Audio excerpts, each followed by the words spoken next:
నాకంటే చిన్నవాడు నా బావ ప్రభాస్.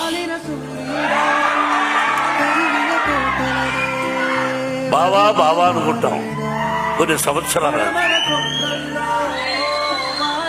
విష్ణు అన్నాడు అంటే నా సినిమాలో చేశాడు కాబట్టి చెప్పడం కాదు, చేసినా చేసి ఉండకపోయినా మానవత్వం, మంచి మనిషి, మంచి హృదయం ఉన్నవాడు ప్రభాస్.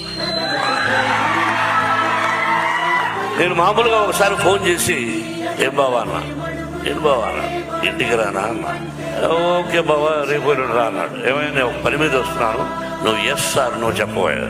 ఏంటి బావా అన్నాడు.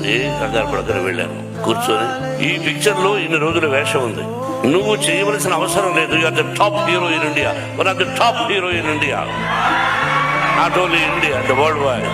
అటువంటి గొప్పవాడు. బట్ ఈ రోజు నువ్వు కాదన్నా నీ సినిమాలో నేను యాక్ట్ చేస్తా ఎప్పుడైనా, దానికి దీనికి సంబంధం లేదు. ఇన్ని రోజులు ఎస్ అన్నా అన్నా. బావా దీనికి నువ్వు రావాలన్నా నేను విష్ణు మాట్లాడుకుంటాం, ఐఎమ్ డూయింగ్ అన్నాడు. సై ఒకే మాట, అంతకంటే ఎక్కువ ప్రభాస్ చెప్పకూడదు.